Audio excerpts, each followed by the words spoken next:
The morning light filtered through the thin curtains of my tiny Seattle apartment, casting pale stripes across the worn wooden floor. I lay still for a moment, staring at the ceiling, feeling the weight of years pressing down on my chest. At 29, I wasn't supposed to feel this invisible, forgotten by the very people who were supposed to love me most. But that's exactly how it was. My name is Sophie Delaney. I'm a software engineer, a survivor, and for most of my life, a ghost in my own family.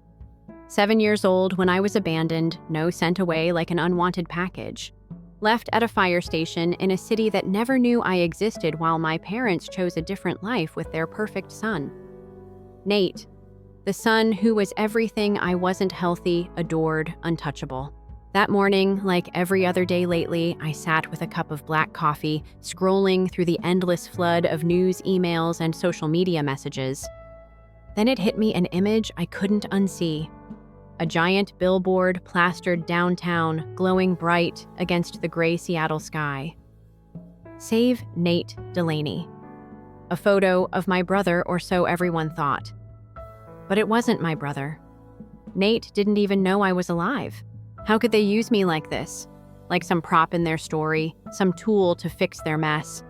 My heart tightened as the city buzzed around me, oblivious to the storm brewing inside my head. They wanted me to save him, to be his donor, his lifeline. But they never wanted me when it mattered. I glanced at the podcast notes on my laptop. The unchosen, my voice hushed, but determined, telling the truth no one else dared speak. This was my way out, my way to fight back. But first, I had to tell you how it all began. Growing up, I never had a real home. Not like Nate did. While he lived in a spacious suburban house with manicured lawns and a mother who smiled for cameras, I bounced between foster families. Will and Grace Miller, a couple who took me in when I was 8, became the closest thing to family I had. They weren't rich, far from it, but their home smelled of fresh bread and worn-out love. I remember the day I learned about Nate. I was 12, sitting in a sterile doctor's office when a social worker handed me a folder. Pictures of a baby boy with my mother's eyes but a stranger's smile. "He's your brother," she said softly. But the truth was more complicated. Nate wasn't my blood. He was the replacement, the perfect son my parents wished for but never had with me. For years, I swallowed the bitterness, told myself that survival was enough. But then Nate fell ill, rare blood disease. My parents resurfaced suddenly, reaching out through lawyers and doctors demanding I be tested. Their golden boy needed me. Or at least that was the story they told the world. The day I received the first call from their attorney, Annette Price, I felt a mixture of anger and disbelief. Annette, a fierce woman with a past shadowed by her own struggles in the foster system, wasn't here to plead with me. She was here to negotiate terms I never agreed to. "You have rights," she told me once we met at a cafe in downtown Seattle. But so does he, and so do they. The tangled web of family law and media pressure began to close in. My story splashed across local news. Estranged sister may hold the key to Nate's survival, headlines screamed. Strangers sent messages, some begging, others accusing me of cruelty. Everywhere I turned, I felt eyes judging me. Was I heartless, selfish, or was I just another casualty in a game where love was conditional and loyalty bought? Late at night, I recorded my thoughts for the podcast, letting the words flow raw and unfiltered. The weight of a lifetime of abandonment, betrayal, and forced silence finally poured out. I was no longer just Sophie Delaney, the forgotten child. I was a voice, loud, clear, and impossible to ignore. But as I hit publish on the first episode, my phone buzzed relentlessly. Unknown numbers text filled with desperation and threats. My safe space was shrinking fast. I thought I had prepared myself for anything. I was wrong. That same night, a shadow from my past appeared in my inbox, a message from Nate himself. "We need to talk," it said. My heart stopped. What could he possibly want after all these years? Was this the beginning of the reconciliation I never dared hope for, or just another trap in this twisted family saga? I stared at the screen, frozen between hope and fear. And that's where I'm leaving you for now. Because some stories don't begin with a happy reunion. They start with a question no one knows how to answer. Will I save him or save myself? The next chapter is coming, and it's going to change everything. The moment Nate's message popped up on my phone, I felt a rush of conflicting emotions, curiosity, fear, and a flicker of something dangerously close to hope. I stared at those 3 words. We need to talk. It was like the past had come crashing through my carefully built walls. But was I ready to face what that meant, to open a door I'd kept shut for so long I hesitated, fingers hovering over the keyboard before finally typing back, "What do you want?" The reply was almost instant. "It's important." That night, sleep was impossible.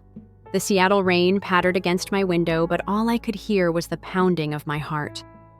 I thought about the years I'd spent hiding from this family, from the shadows of a life they erased. I thought about the foster homes, the nights I stayed awake, wondering why I wasn't enough. Now Nate was reaching out, not with warmth, but with a desperation I couldn't ignore. The next morning, I met Annette Price, the family lawyer my parents sent. She wasn't what I expected. No pearl necklace or tailored suit, but a woman whose tired eyes carried stories of battles fought and won. She didn't sugarcoat anything. "They want you to be a donor," she said bluntly over coffee in a cramped downtown cafe. "And they're ready to use every tool, legal, emotional, and public opinion, to make it happen." I wanted to scream. How could they think I owed them anything? How could they expect me to drop everything and save the person who was raised as their perfect child while I was left to rot in the system? But Annette wasn't done. "You have options," she continued, "and we're going to use every one of them. But you have to be ready for the fight ahead." Days turned into a whirlwind. My phone buzzed nonstop with texts, emails, even calls from numbers I didn't recognize. Local news stations caught wind of the story estranged sister holds key to life-saving transplant. Headlines screamed for answers while strangers weighed in with their judgments. Was I a villain, a hero, or just a forgotten sister forced into the spotlight? At work, my boss cornered me. "Sophie, I saw the news. Are you okay?" I forced a smile, but inside I was unraveling. The weight of public scrutiny settled on my shoulders like a heavy coat I couldn't shed. Even my closest friends tread carefully, unsure how to comfort a woman whose past was now everyone's business. One evening, as the city lights twinkled outside my apartment, I recorded my first episode for the podcast I'd decided to launch, The Unchosen. My voice trembled as I told the truth about being abandoned, about Nate, about the fight I never asked for but now had to face. I didn't use my real name. I didn't want the family's shadow to swallow me whole again. The story needed to be told, but on my terms. That night, my phone exploded with reactions: support, hate, disbelief. Some called me heartless, others a survivor. The lines blurred between victim and villain, but the noise only made me more determined to stand firm. Then came the email that shattered any remaining calm, from Nate himself. "Sophie, please. I don't know what to believe anymore. I never knew about you. I'm sorry. Let's talk before it's too late." My fingers hovered again. Could the boy who'd lived a life I was denied be anything other than a stranger? Or was he too trapped in a web woven by the same hands that tore me away? The room felt colder. The rain outside grew heavier. And I knew one thing for sure: this was only the beginning. The family I thought I'd escaped was pulling me back into a story I wasn't sure I wanted to finish. Would I answer Nate? Would I finally face the ghosts of my past, or would I run again? The phone screen glowed, waiting for my choice. And in that moment, I realized there was no turning back. The day I agreed to meet Nate felt like stepping onto a stage I'd long avoided. Seattle's gray skies matched the storm inside me as I drove toward the cafe where he said he'd wait. My hands gripped the steering wheel, tighter than necessary, knuckles pale. Would this be the moment I'd been dreading or hoping for? I spotted him immediately. Nate looked almost nothing like the polished images plastered in the news. His hair was tousled, eyes tired but searching, like he was trying to find answers in the clouds. He stood awkwardly near the entrance, hands shoved deep into the pockets of a worn leather jacket. The perfect son, stripped down to his raw, vulnerable self. "Hey, Sophie," he said, voice low but steady. "Thanks for coming." I nodded, unable to trust my voice. We sat down at a small corner table, the hum of the cafe wrapping around us like a fragile shield. For a long moment, neither of us spoke. I studied the lines on his face, the weight of a secret I had carried alone. Then he began. I didn't know you were real. All my life, my parents told me you didn't exist. They made it sound like I was the only child, the only hope. But when I got sick, things started to unravel. His confession hit me harder than I expected. I'd pictured anger, blame, maybe even hatred, but Nate's voice was laced with confusion and regret. I'm sorry you had to find out this way, he said. I never wanted this to happen to you. The conversation shifted, tentative but honest. He told me about his struggles with the disease, how every day felt like a race against time, how the pressure to be perfect was crushing, and how beneath the surface he'd always felt alone too. I shared my side, the foster homes, the silence, the years erased, how the world had moved on without me while I was just a shadow. We found a strange kinship in our pain, two fractured souls bound by lies. But just as hope flickered, the past crashed back in. My phone buzzed incessantly. Another text from Annette. They want to meet. Your parents insist. I swallowed the knot in my throat. Meeting them felt like walking into a firestorm I wasn't sure I could survive. Yet I knew avoiding it would only give them more power. The next day, I stood outside the Delaney estate, a sprawling mansion on the outskirts of Bellevue. The manicured gardens and expensive cars screamed the life I was never meant to have. My heart pounded as the door swung open to reveal my mother, Elaine. Her smile was practiced eyes, sharp and calculating beneath the surface. Welcome home, Sophie, she said, voice sweet but cold. We've missed you. Inside the house was immaculate, but the air was thick with tension. My father, Mark, sat stiffly at the head of a long dining table, eyes flickering with a mix of guilt and expectation. Nate was beside them, pale and fragile, but with a look of relief that I was finally here. The conversation began with rehearsed apologies and promises of reconciliation. But beneath the polished words, I heard the real message: they wanted control.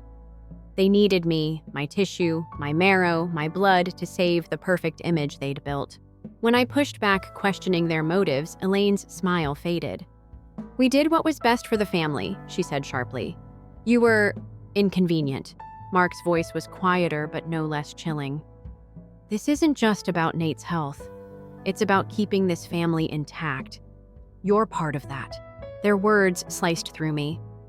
I realized this wasn't about love or forgiveness. It was about possession ownership masked as concern. As the meeting spiraled into veiled threats and guilt, Nate's eyes met mine. His apology was silent, a plea for understanding that tore at my heart. I left that house shaken, the weight of their expectations heavy on my shoulders. But I was no longer their pawn. I had a choice. That night, I sat alone, the city's lights flickering beneath my window. My phone buzzed again. Another message from Nate. Sophie, whatever happens, don't let them win. And I knew I wouldn't. But as I prepared to fight back, the phone rang. An unknown number. I answered, and a cold voice whispered, We're watching you. The game had just begun. The days after that chilling phone call felt like walking through a fog where every shadow hid a threat. I kept my blinds drawn, lights dimmed, and phone on, silent. Every buzz made my heart leap. Was it Nate, my parents, or someone darker lurking just beyond the edge of my world? I wasn't just fighting a family. I was fighting a system built to erase me. Annette's words echoed in my mind. They'll try everything. Legal, pressure, public opinion, even your job. You have to be ready. I had no choice but to prepare. At work, the atmosphere shifted. My boss, once supportive, suddenly grew distant. Rumors swirled whispers about family drama and bad publicity. One morning, I found a terse email from HR, a vague warning about maintaining company image. My safe space was crumbling. The relentless media storm only worsened. Headlines screamed about a family divided while social media turned into a battleground of sympathy and scorn. I watched as strangers judged me with a swipe, their opinions like knives. In the midst of chaos, Nate and I found solace in late-night calls, sharing fears and fragments of a shattered childhood. His voice was a balm, reminding me I wasn't alone, even if the world treated us like enemies. Then came the summons, a formal letter demanding I submit to testing and cooperate for Nate's treatment. The legal threat was clear refusal could lead to a court order. My parents' lawyers wielded power like a weapon. Faced with this, I did the unthinkable. I turned the tables. Using the podcast, I revealed the darker truth, how I'd been abandoned, erased, and used as a pawn. Listeners poured in support, sending messages of solidarity.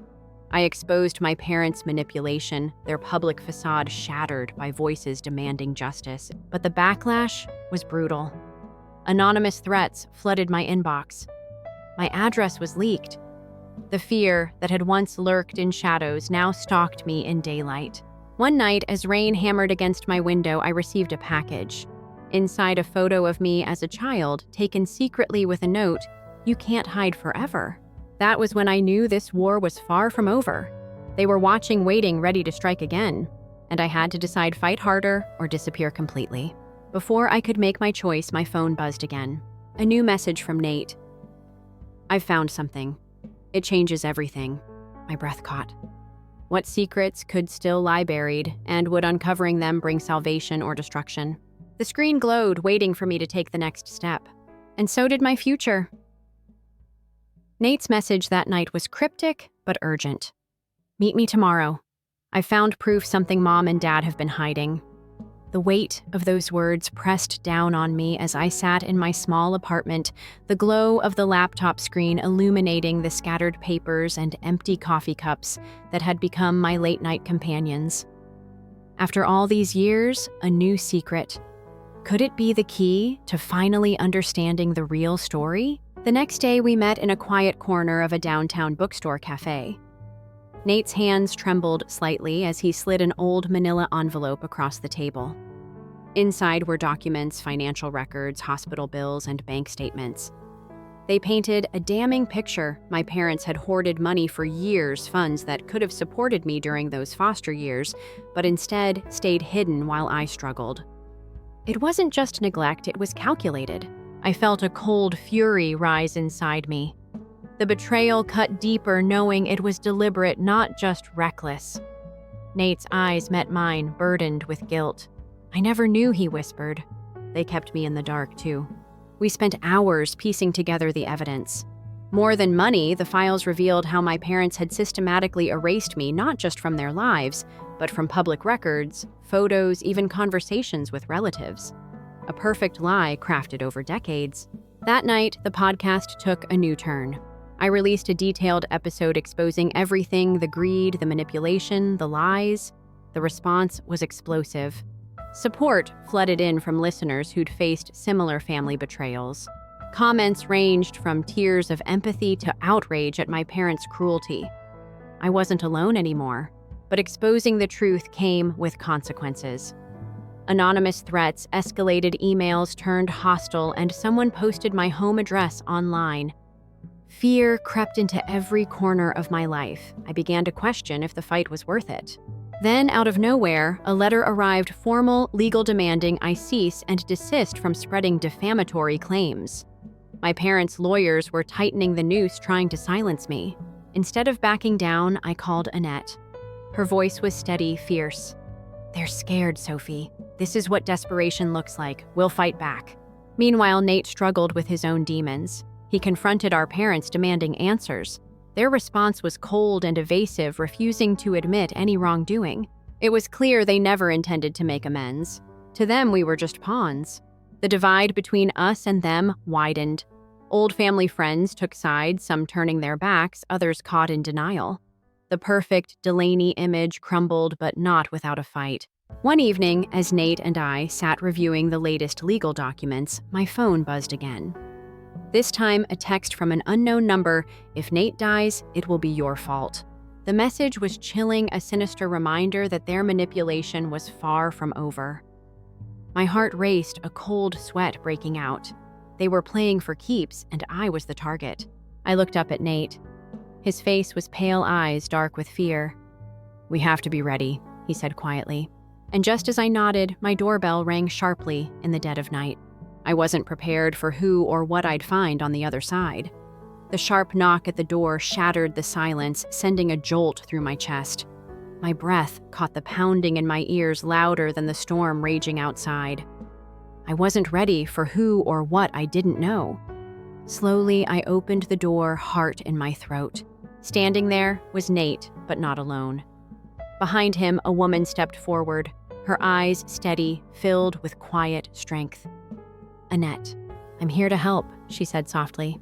Relief washed over me, but the tension didn't ease.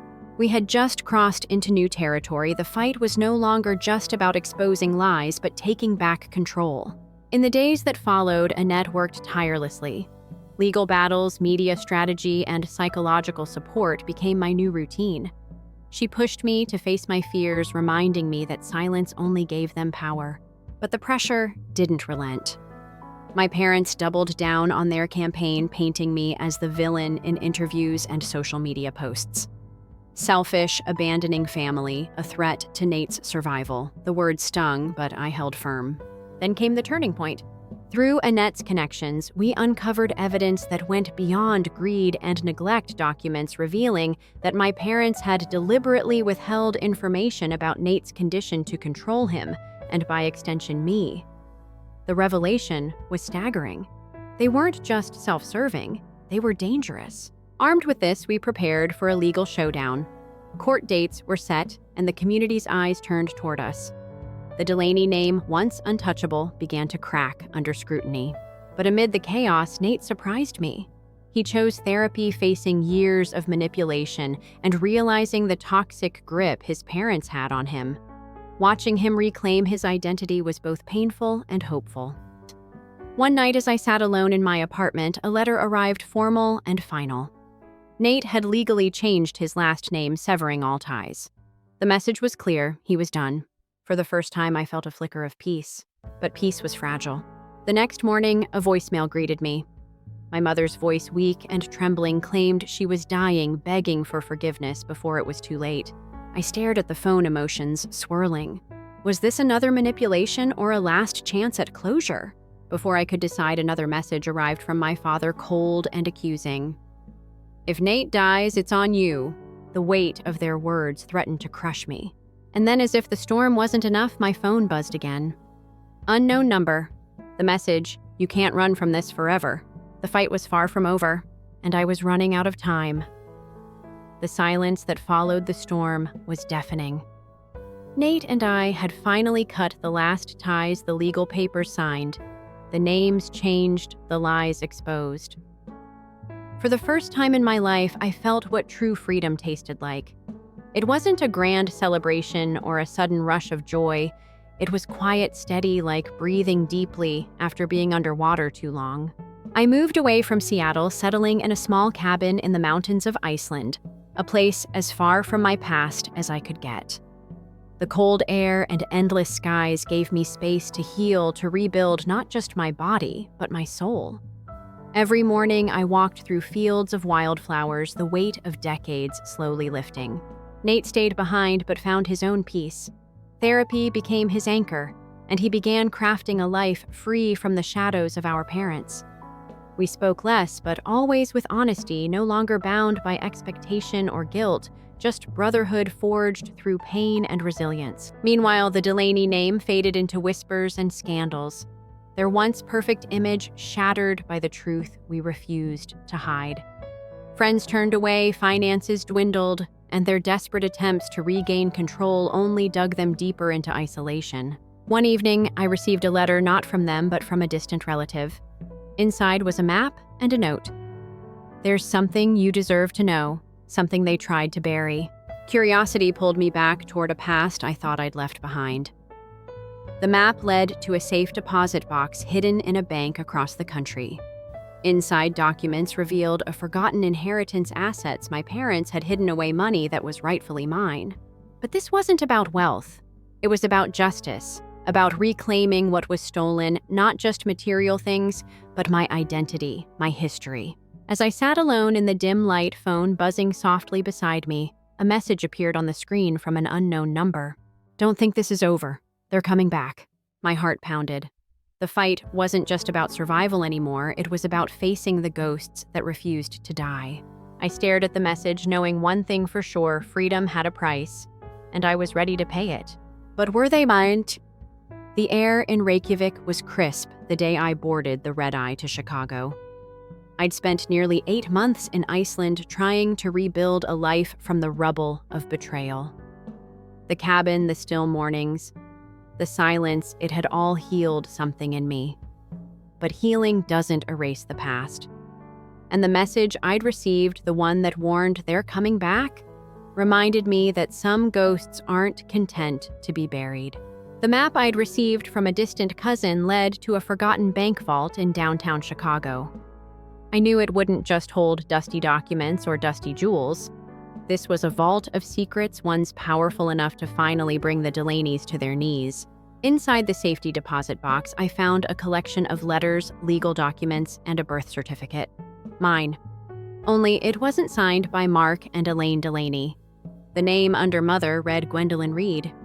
I froze. Gwen. My foster mom, Grace, had once whispered that name, but I was too young then to understand. Now it clicked. Elaine Delaney wasn't my biological mother. She had raised me for 7 years only to discard me, but she hadn't given birth to me.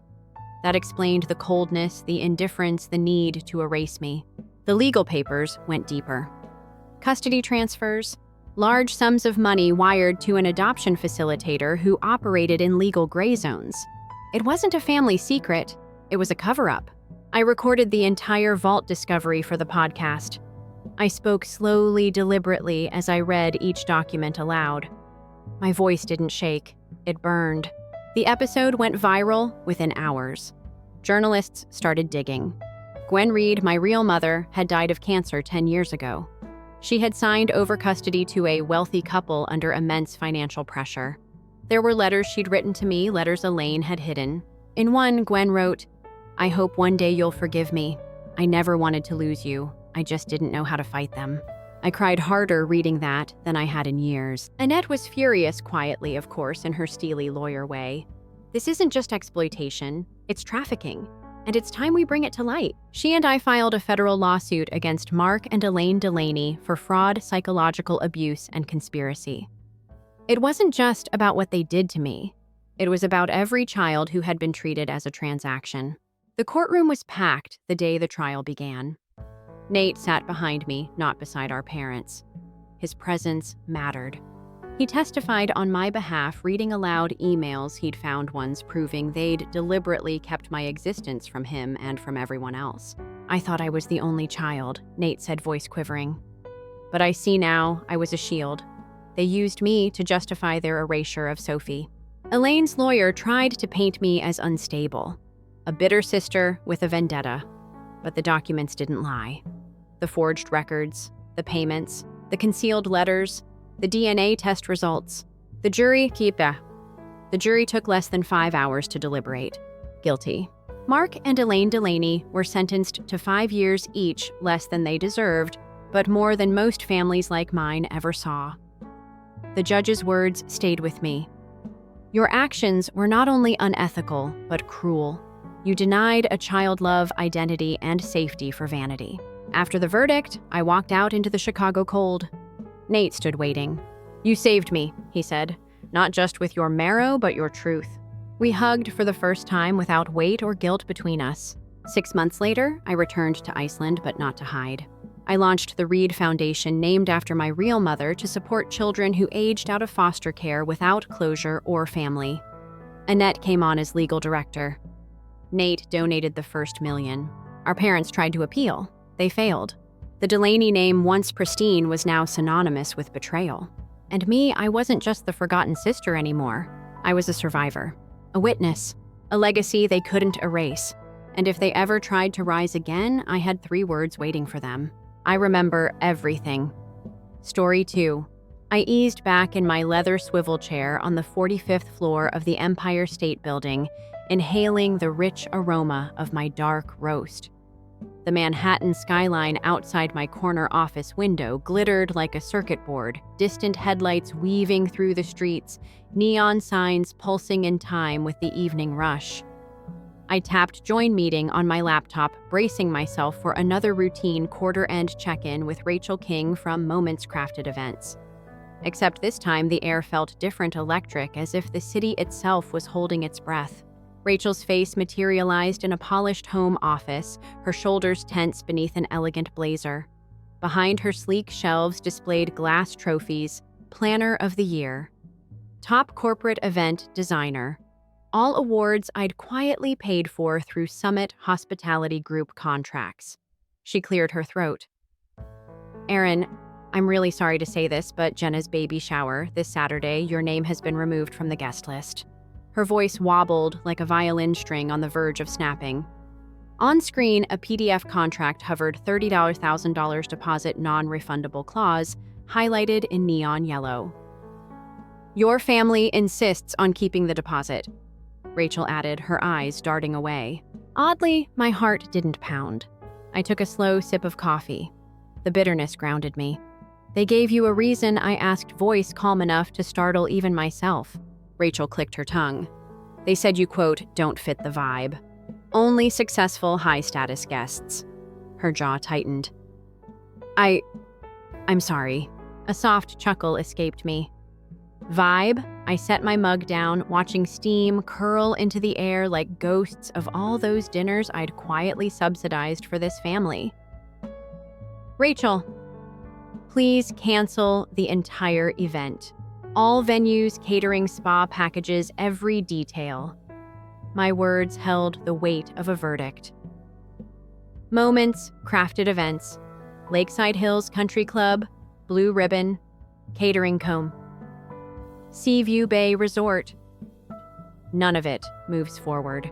Her pupils shrank to pinpricks. "Erin, you're not the host. You can't just..." "But I am." I leaned forward so my webcam caught the faint gold edge of my Summit Hospitality blazer. "I own the club. I own the catering. I own the resort. Check the fine print cancellation for cause at owner's discretion. You'll get the digital signature by evening." 10 heartbeats of silence. Then Rachel whispered, "I can't. Watch me." I clicked end meeting and her frozen face vanished. Leaning back, I closed my eyes and let the skyline's glow wash over me. 3 years ago, my family dismissed me as the drift-off daughter, the one who skipped a steady corporate climb to chase pie-in-the-sky ventures. They had no clue those ventures had grown into Summit Hospitality Group, a $3.2 billion empire of boutique hotels, fusion restaurants, and event venues stretching from California's vineyards to Florida's beaches. They saw Erin, not Erin Spencer King, self-made CEO. I glanced at my phone. A calendar alert blinked Jenna's baby shower, Lakeside Hills CC. It was crossed out now, replaced by a digital stamp, canceled by owner. I savored the irony. They'd spent years celebrating Jenna's achievements, valedictorian accents, ultra-prestigious MBA husband Marcus Spencer King's CFO title, while sneering at my food truck beginnings in Austin, where I'd sold fusion tacos beneath vibrant street art. They never knew that Taco Tech Truck funded my first boutique inn, which funded my next food concept, which funded my stealth acquisitions under a dozen LLCs. My phone buzzed an email notification from our corporate legal counsel, complete with PDF watermark and digital signature. I tapped it open, neat paragraphs, bullet points, clause references, everything airtight, no escape. This wasn't spite, it was justice. A darker thought drifted through me. How long will it take Jenna to realize I'm the one who's been footing her lifestyle all along? My parents, Thomas and Grace Spencer, took vacations on my dime. My last-minute weekend at their vineyard estate, courtesy of Summit's VIP guest program. Their golden grandchild celebration, I was the invisible sponsor. And now they'd tried to erase me. Well, Erin Spencer King doesn't disappear so easily. I stood and paced toward the massive oil painting above my desk, a swirling abstraction of gold and crimson that someone once told me symbolized ambition and sacrifice. I'd bought it at a silent auction, bidding against a Wall Street titan. Symbols mattered. To them, my value was conditional. Mine would be undeniable. My phone rang. Erin Rachel's voice trembled through the line. What are you doing? Jenna's panicking." I paused in front of the painting, tracing a finger along its gilded edge. "Let her panic," I said softly. "Then she can call me when she's ready to treat me like a sister, not a dollar sign." I hung up and opened a second Zoom window, this one for a quick executive huddle with my CFO.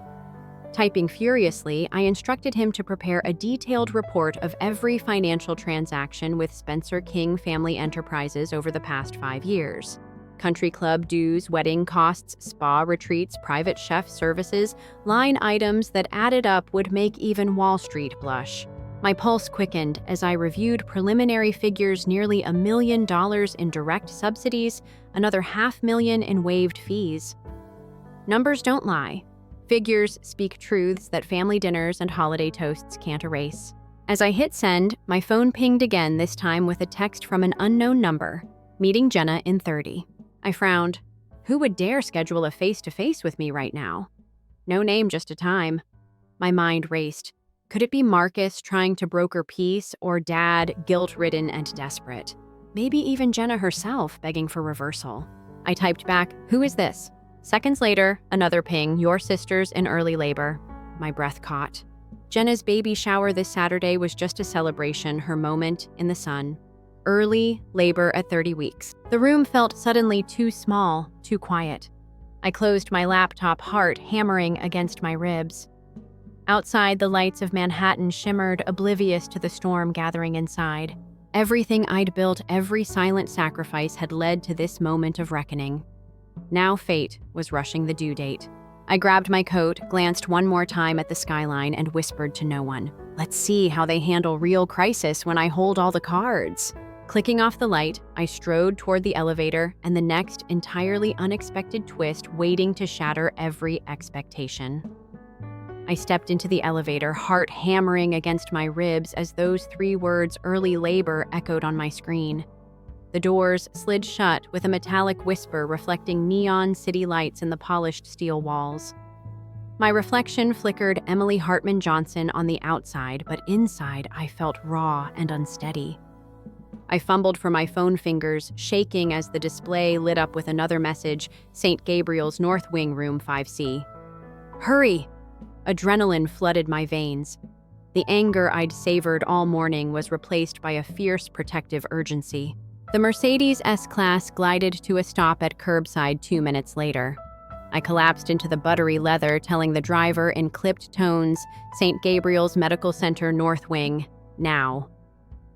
He navigated through midtown traffic with honed precision, skirting gridlock and honking horns. My throat was tight as I watched streetlights blur past each red signal, a trap waiting to snap shut. Memories of the canceled baby shower, $30,000 deposit. Scornful texts. Rachel's tear-filled eyes competed with visions of Jenna doubled over in pain. I pressed my hand to the window, trying to slow my breathing, willing the world to speed up. Inside the hospital, fluorescent lights hummed overhead as I flashed my Summit hospitality badge at a bored security guard. The lobby's antiseptic chill bit at my skin, and I followed the signs to the private elevators. On the 5th floor, pastel corridors stretched like ribbons, punctuated by monitors that beeped with anxious rhythms. Nurses in crisp scrubs whispered behind curtained alcoves. At the door to room 5C, a hush fell. I inhaled, straightened my blazer, and pushed through. Jenna lay in a private birthing suite, the soft glow of a single lamp illuminating her damp forehead. Marcus stood at her side, knuckles white as he gripped her hand, lip trembling. Their world, ivory walls, plush love seat, a silver welcome baby plaque felt suspended in a fragile bubble. Jenna's eyes fluttered open as I knelt beside her, brushing a strand of hair from her face. "Em," she whispered, voice hoarse. "I'm scared." My pulse thudded so loudly I could nearly hear it over the distant hum of machinery. I swallowed hard, nodding. "I'm here. I've got you." The knot in my chest loosened just enough to let resolve flood in. At the nurse's station, head midwife Linda Drake greeted me with a tight smile. "Thank goodness you're here, Ms. Johnson. We've got some fluctuations in baby's heart rate. Dr. Hall's prepping for a possible emergency C-section." My stomach dropped as I followed Linda back into the suite. Doctors in blue scrubs were already hovering, voices low and urgent. My gaze locked on the small gold locket around Jenna's neck, my gift when she graduated, engraved with our initials. The symbol of sisterhood trembled at her heart. I slipped my hand beneath hers, pressing into her palm. "Do whatever you need to do," I told the team, voice steady, though my insides churned. I stepped into the hallway to catch my breath, palms pressed flat against the cool wall. My phone buzzed. CFO Eric Chen Aaron Lakeside Hills Board just filed a challenge against our title. Need your approval to proceed. I closed my eyes. Between labor and litigation, the stakes had never been higher. I tapped back, "Hold. I'll call you." The hospital corridor felt impossibly long as I walked back to the suite. Each step echoed like a countdown. Balancing a family emergency and a corporate showdown in the same heartbeat seemed like a cruel joke. Suddenly, the double doors to the OR whooshed open. A nurse called out, "Ms. Johnson, Dr. Hall needs your signature on the consent form stat." My chest tightened. On the gurney beyond, monitors beeped erratically. In the center of the sterile room lay a clipboard with bold red letters, "Emergency C-section consent authorized signatory, Emily Hartman Johnson."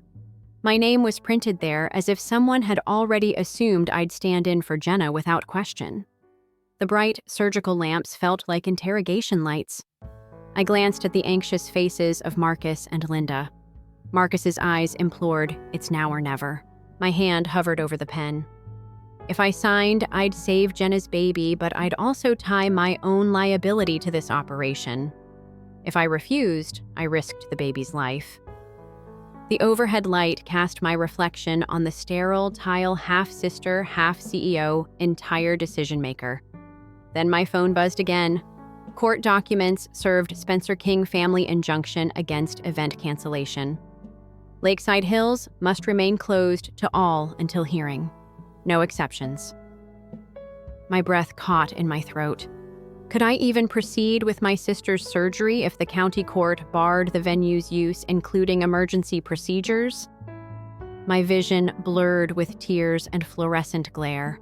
The room fell silent as Dr. Hall peered over his mask. "Ms. Johnson." His voice was calm but insistent. I clenched the clipboard to my chest, heart pounding like a metronome.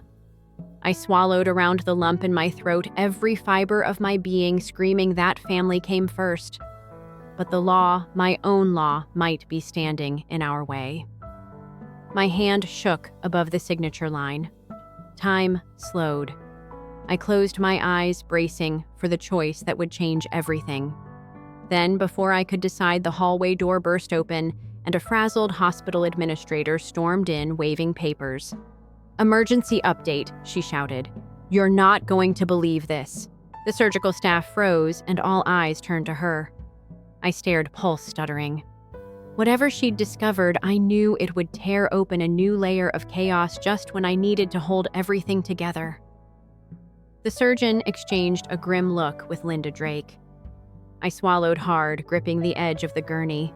My world narrowed to that frantic figure in the doorway. I had no idea whether the news would save us or shatter our last chance at redemption. And with that, everything hung in the balance. The hospital administrator's voice cracked like thunder in that hushed OR corridor. The court just issued a temporary restraining order. It covers every Summit Hospitality-owned property, including St. Gabriel's North Wing. No further procedures can be authorized under Ms. Johnson's signature. Time warped. Dr. Hall's gloved hand hovered over Jenna's chart. Marcus's face drained of color, and the surgical lights above us felt like spotlights on my failure. I stared at the clipboard in my trembling hand. My name typed in bold red as authorized signatory, and realized the very legal fortress I built was now our prison. My mind flashed back to the day I quietly closed the deal on St. Gabriel's hospital wing, picturing the north wing's pale green corridor bathed in morning sun. I'd seen it as a sanctuary for mothers, my gift to Jenna. Now that wing was an unexpected symbol of my powerlessness. The medical team exchanged worried glances, heart monitors beeped in rapid succession, a life depending on a signature I couldn't legally give. My throat tightened. The antiseptic air burned my lungs. If the baby didn't come soon, both lives would hang by a thread finer than the legal jargon that chained me. I swallowed hard, forcing my decision into the light. "Listen," I said. Voice low but steady enough to carry through masks. "I'm going to get this order lifted. One way or another, I won't let this injunction cost my sister her baby." I bolted for the door, startling Marcus and Dr. Hall. At the nurse's station, I yanked out my phone and dialed Eric Chen, our CFO. His calm voice crackled through static. "Aaron, what now?" I barked back. "Find me the emergency appeals judge's direct line, and get legal on a conference call now." As I sprinted down the pastel corridor, my heels clicked like a timpani. Each echo was a countdown. The weight of every family dinner I'd unofficially funded pressed on my shoulders. I pictured my parents lounging by their vineyard pool, oblivious to this war I fought for my nephew. Adrenaline sharpened my thoughts. The injunction had been filed by Jenna herself, driven by hurt pride along with my parents to protect her party cancellation. I realized with a jolt that Jenna had unknowingly weaponized the law against her own delivery. By the time I reached the hospital's executive suites, my phone buzzed. "Appeals," Judge Carter confirmed. "You have 1 hour to show cause or face contempt." My pulse skyrocketed. I tapped into the hospital's video conference room where Linda Drake joined me, stern midwife turned unlikely ally. "This injunction hinges on property use," she said, tracing a finger on the e-document. "If you can transfer operating authority to another signatory not named in the order, you might keep the surgery rolling." Switching gears. I rattled off who else. The hospital's CEO is off-site and the board chair is in a meeting. "We need power of attorney." Linda's eyes flickered with reluctant admiration. "I can act as interim for medical consent," she offered softly. "But I need the board's stamp." My breath caught. This was a gamble.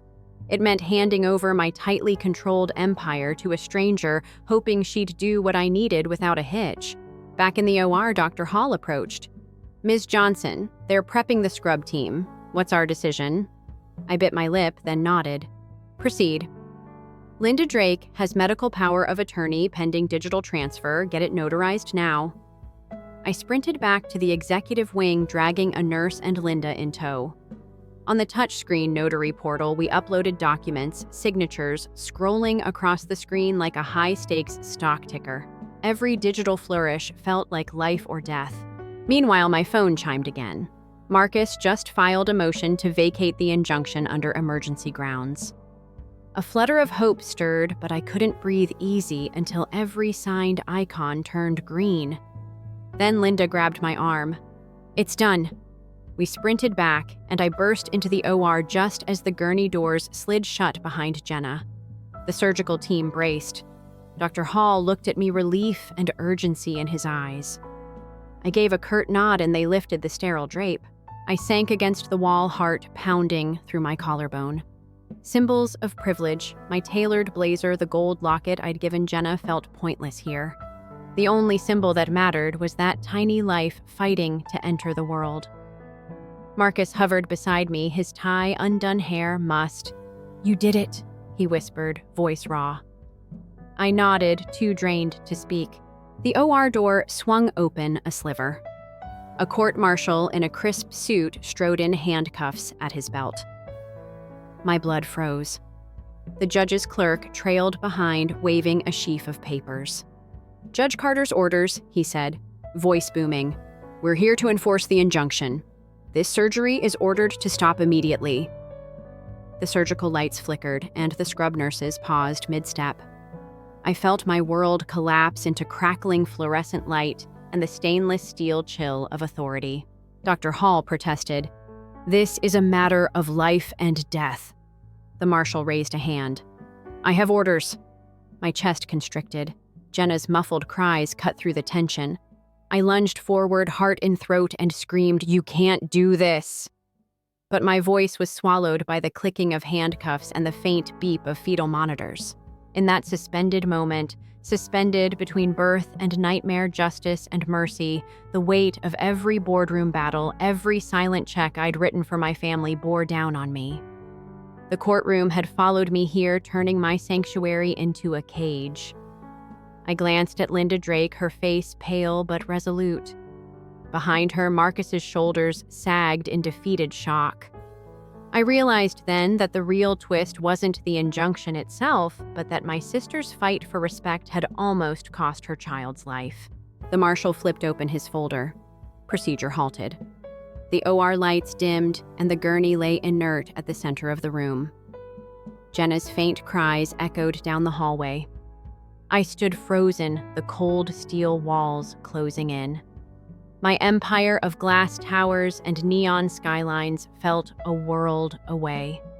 All that mattered was saving a life, and the law had chained me. I clenched my fists, nails digging into palms. The gold locket around my neck, engraved with our shared initials, felt like a weight pulling me into motion. I would fight this. I had to. But first, I had to get into that OR. I stared at the marshal, my jaw set like granite. "You have no jurisdiction here," I said, voice low and unbreakable. He met my gaze, eyes unreadable behind mirrored glasses. Then from the hallway came another sound, the emergency alarm, the red strobes, flashing sirens in the distance. The building was going into lockdown. Panic rippled through the staff. The marshal stiffened. Code red. "That doesn't override court orders." A nurse grabbed my arm, whispering fire alarm smoke on the 5th floor. Instantly, the enormity of our situation shattered the courtroom standoff. We were trapped together in a corridor about to seal us in. I realized with a jolt the hospital's fire suppression system would lock down all floors, disabling every elevator and exit. In moments, we'd be barricaded in this wing courts, and sirens be damned. Jenna, Marcus, Linda, Dr. Hall, even the marshal, we were all stuck in the same hell. And if we didn't act now, that baby might never get out alive. The alarm's wail swallowed my next breath. I turned to Marcus, eyes blazing. "Find a way to disable the lockdown. Now." His face lit with a fierce determination I hadn't seen before. Dr. Hall barked orders to his team, and Linda moved to comfort Jenna beyond the OR doors. I squared my shoulders, heart thrumming in my ears. This wasn't just a legal battle anymore, it was a fight for life, pitting every ounce of my power and every ounce of my courage against the law, the flames, and the ticking clock. And as the smoke began to curl under the OR door, I realized the real storm was only just beginning. Flames roared somewhere beyond the double doors, sending a sickly orange glow under the crack. The smoke was thickening, curling into tendrils that reached for our ankles. I pressed my hand to Jenna's, feeling her shudder beneath the thin hospital gown. Marcus stood rigid, eyes darting between the sprinkler heads, and the locked OR door stamped with authorized personnel only. My pulse hammered like a war drum. In that moment, every boardroom battle, every legal clause felt meaningless. This was pure survival. "Linda," I whispered, "can we use the emergency escape hatch?" She swallowed hard. "There's a maintenance shaft behind the supply closet, but we need the override key from security." My breath caught. The marshal, cuffed to the gurney rail, cleared his throat. "I have authority here," he said, voice clipped. "No one leaves until the injunction is lifted." His steel blue eyes bore into me, unwavering as the law itself. I realized I'd have to break more than a door, I'd have to bend justice. With a nod to Marcus, I strode toward the supply closet, flanked by Dr. Hall and Linda. Smoke stung my eyes as we pried open the metal door. Inside, stainless shelves gleamed under emergency lights, stocked with gauze and suction canisters. Behind a stack of surgical trays was a small hatch, barely large enough for one person at a time. "It's got a manual lock," Linda said, voice tense. I need 10 seconds to flip it. I glanced back, Jenna's ragged breathing, the marshal's impatience, Dr. Hall's salvation team ready at hand. A blast of heat rattled the OR windows. Instinctively, I pressed a hand to the hatch cover and gave Linda a firm nod. She worked the lever. Sparks flew as metal gears ground. The hatch clanged open, revealing a narrow shaft coated in dust. "Go," I said. "You first." Linda squeezed my shoulder, then slipped into the darkness.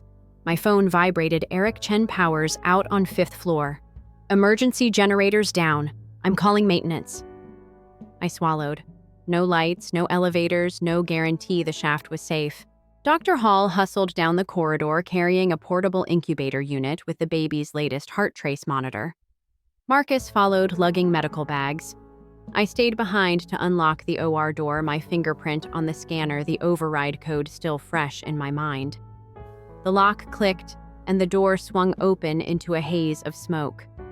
I helped Jenna sit up, dragging her feet toward me. Each step she took was a triumph of will, her face pale but determined. The marshal blocked my path.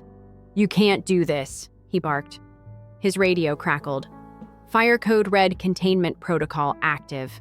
I took a breath, meeting his gaze. "Containment? You mean lock us in to burn?" His jaw twitched. For a moment, I saw doubt flicker in his eyes, his oath to the court clashing with the instinct to save a life.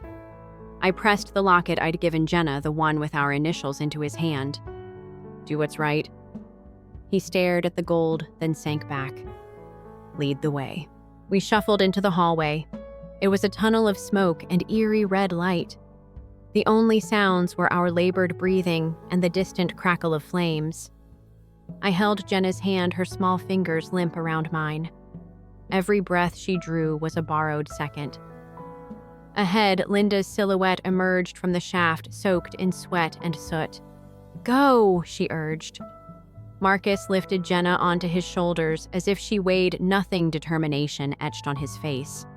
I followed, carrying Dr. Hall's medical pack and clutching the marshal's cuff keys. Inside the shaft, the walls were narrow and slick with condensation. Our lights cast ghostly beams on exposed pipes. I climbed down first, guiding Marcus and the marshal. Jenna whimpered as the hatch slammed behind us. Gravity lurched, pulling us deeper into a labyrinth of maintenance tunnels beneath the north wing. The air grew cooler, tinged with chemicals and damp concrete. My heart pounded not from fear, but from purpose. Each echo of our footsteps was a heartbeat in the fight for life. Suddenly, a distant rumble shook the tunnels. The sheriff's fire suppression valves had activated. Water gushed through overhead pipes, drenching us in a cold deluge. The roar of water drowned out our breaths. Marcus slipped on the wet floor, nearly dropping Jenna. I lunged, catching him by the scruff of his jacket. "Keep moving," I yelled.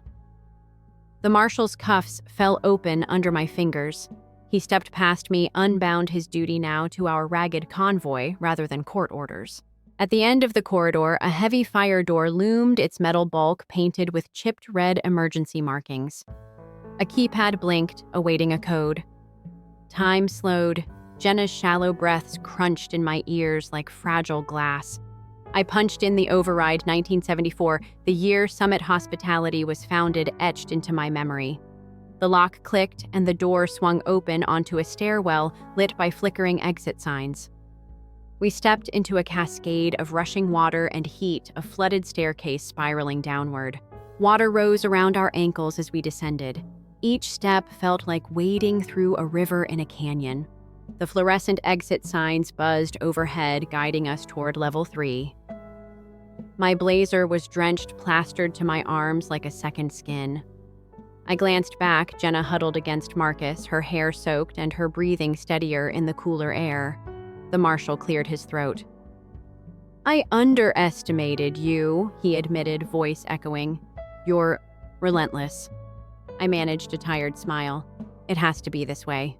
Finally, we fled the stairwell onto a lower corridor, this one filled with thick smoke that clung to the ceiling.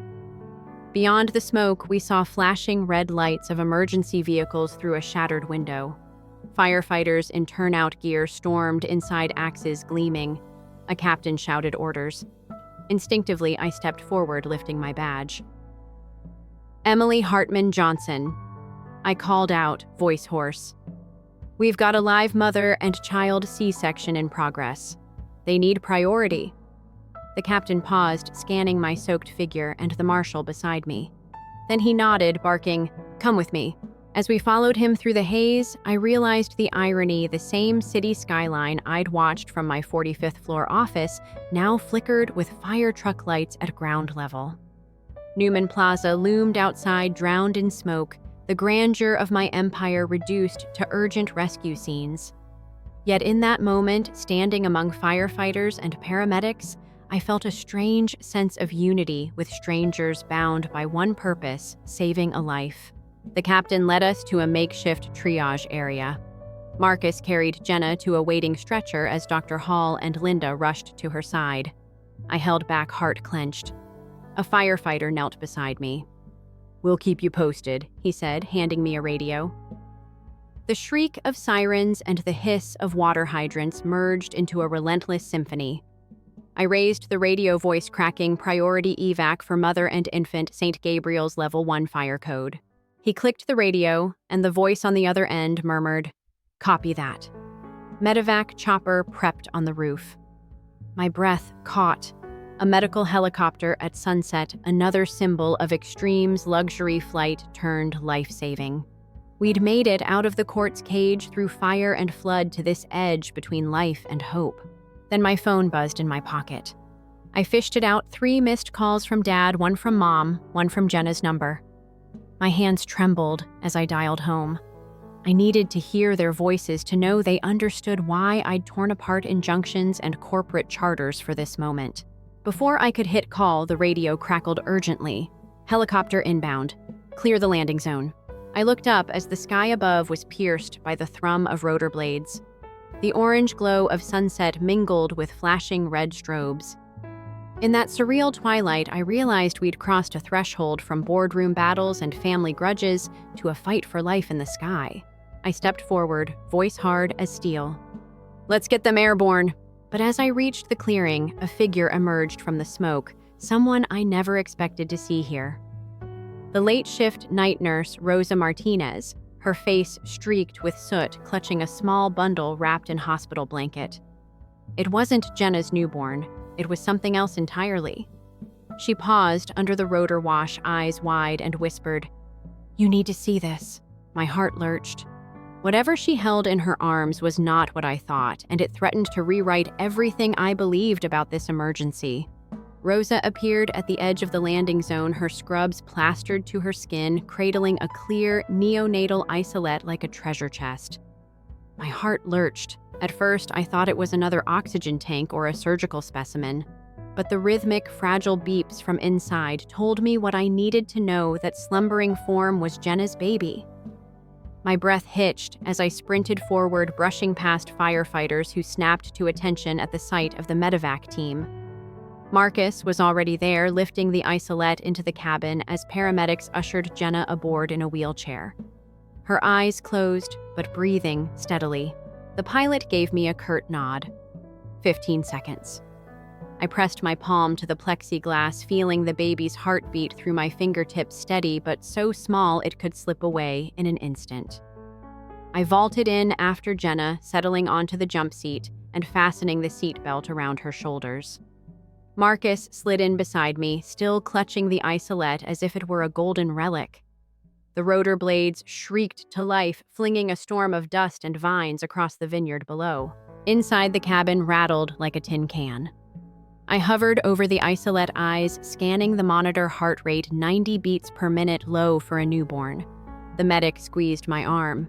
"Minor bradycardia, common after a C-section. I've got supplemental O2 ready." He clipped a tiny mask near the baby's face. I watched as her chest rose and fell more firmly. Relief rushed through me like sun-breaking clouds. "Any sign of distress?" I asked, voice swallowed by rotor noise. He shook his head. "For now, stable." The mix of medical jargon and raw fear coalesced in my chest. I swallowed hard, wiping sweat from my brow. Even here, hundreds of feet above the vineyard floor, the storm outside had chased us to the sky. Thunder roared in the distance.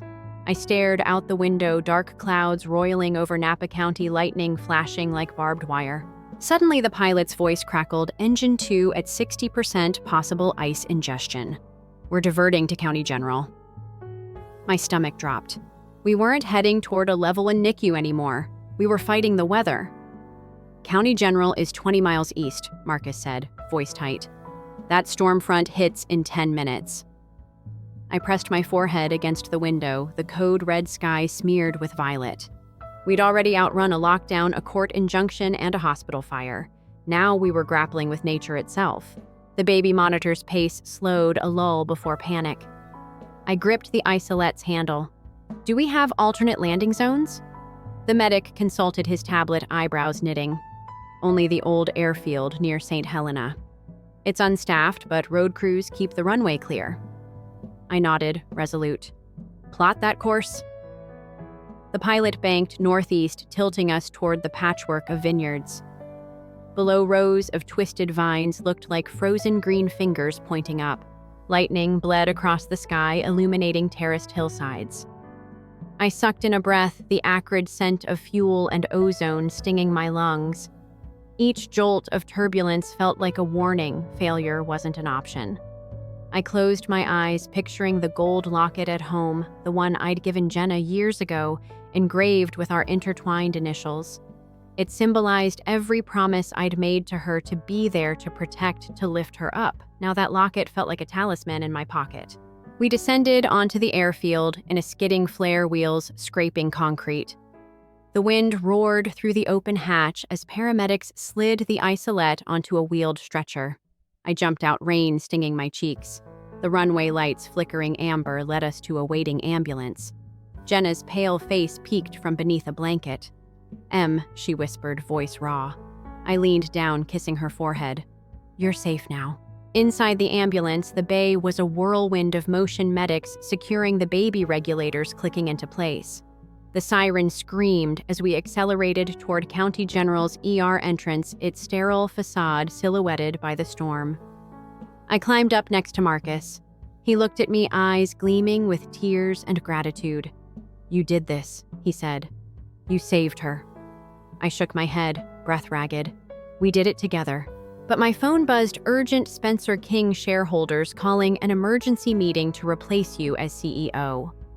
My chest tightened.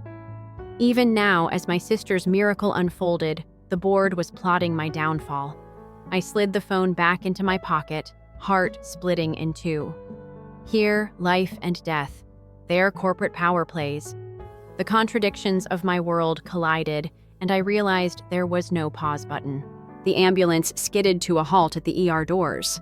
Paramedics rushed Jenna and the isolette inside, disappearing behind swinging glass. I sprinted after them, slipping through sterile corridors, slick with rainwater.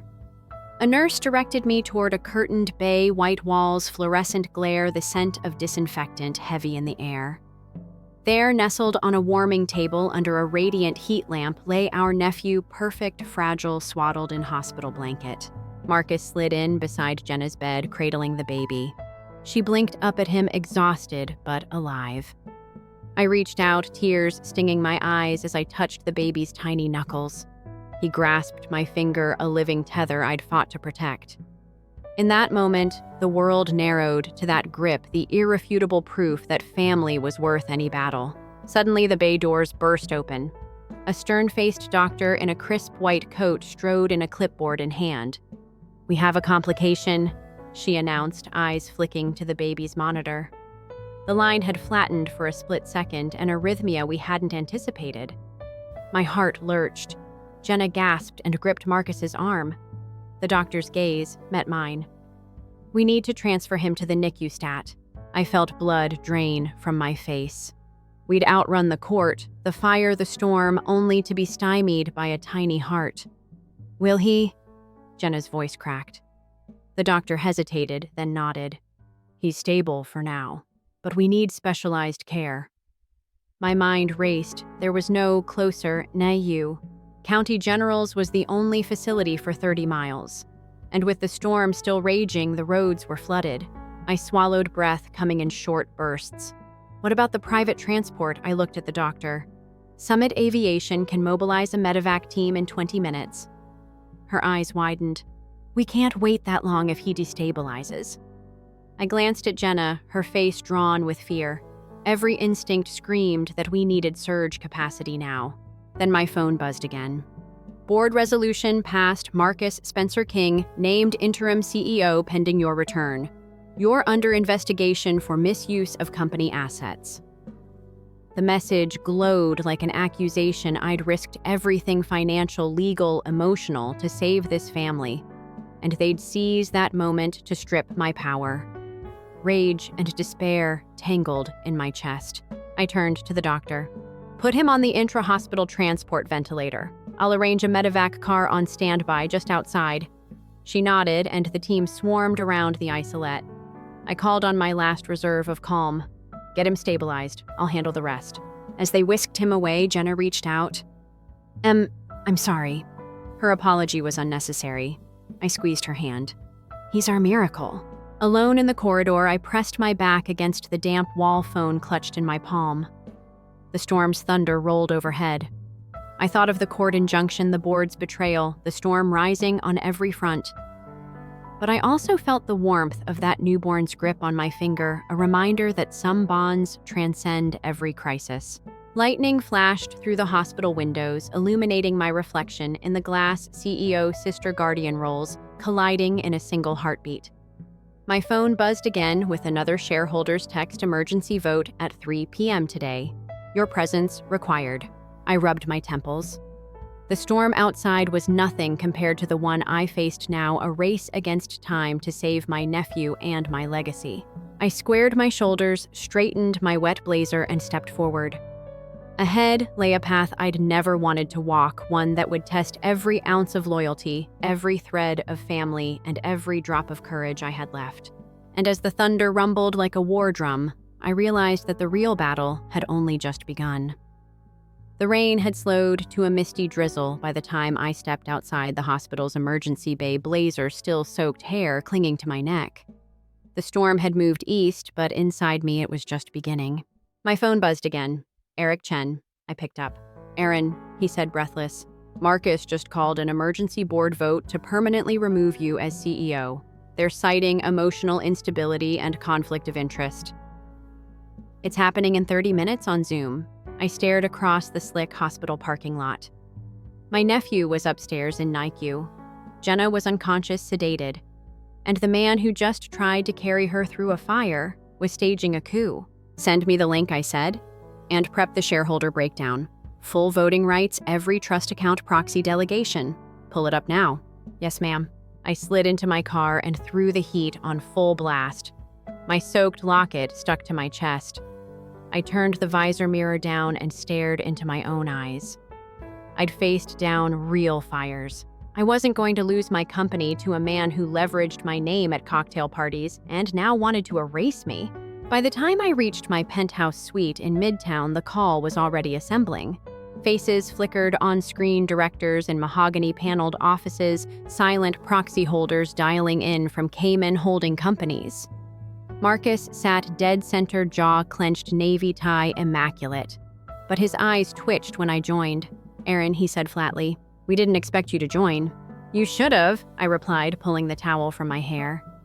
I built this empire. You just married into it. He straightened. This isn't personal.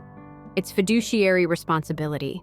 You just endangered the company, putting our brands at risk by inserting yourself into a medical situation involving a litigated family. I saved my sister's life, and her child. But go on. One director cleared her throat. There's concern over brand optics. Multiple outlets are reporting the fire at St. Gabriel's was connected to a corporate injunction. We've had 3 major cancellations today. I let the silence thicken. Then I clicked a button. A new window popped up on screen, a document titled Spencer King Proxy Alignment Memorandum. Clause 17B, I said calmly. Emergency power retention in the event of shareholder destabilization. I hold 51.2% of Class A and B shares consolidated last month during the Lakeside buyout. The votes you're counting, they're my proxies. Marcus doesn't have controlling interest. The room froze. Marcus's smirk faltered. Effective immediately, I continued. I'm restructuring the board. 4 members will step down per their resignation clauses, which I just activated. And Marcus? I stared him down. You're on leave pending review for insider manipulation and breach of spousal trust. Jenna's legal team will contact you shortly. He opened his mouth, then closed it again. Meeting adjourned. I clicked off. My phone rang instantly. Jenna's lawyer, Cara Bellamy. I answered. We just got word, she said, voice tight. Jenna's filing for separation. Your sister woke up Aaron. First thing she asked was about the baby. Second thing was whether Marcus had tried to take Summit from you. My knees buckled slightly. I sank onto the edge of my bed. She remembers, I whispered. Everything. Tears burned at the edges of my vision. Is he okay, the baby? He's stable. The NICU team said your intervention saved his life. Jenna wants you there when they name him. I bit my lip hard. She still wants me. She said, quote, tell him I'm sorry for every stupid thing, and tell her he's not Marcus's legacy. He's hers and mine. I exhaled shakily. I'll be there in 20. I stood, legs trembling, but it wasn't fear anymore. It was release. 20 minutes later, I stepped into the NICU. The world was silent, save for soft, beeping air hissing gently through oxygen tubes. Jenna was propped up on pillows, eyes ringed with fatigue but glowing. She held her son to her chest, skin to skin. When she saw me, tears slipped silently down her cheeks. I was awful, she whispered. I was petty. I listened to Mom. I thought Marcus understood me, but he just wanted what you built. I know, I said simply. And you're here. That's what matters. She looked down at the baby. We were thinking Gabriel, for the hospital, for the miracle. I smiled. Gabriel Spencer King. He's already rewriting this family. Spencer Johnson, she corrected softly. I'm keeping my name and giving him yours. I broke. Not from rage, not from spite, but from the unbearable weight of love finally unburdened. As I held my nephew, his tiny fingers curling around mine, I whispered a promise not just to him but to every version of myself who had been silenced, overlooked, erased. You will never be invisible again. And this time we rebuild with love as the foundation, not leverage. Fade out.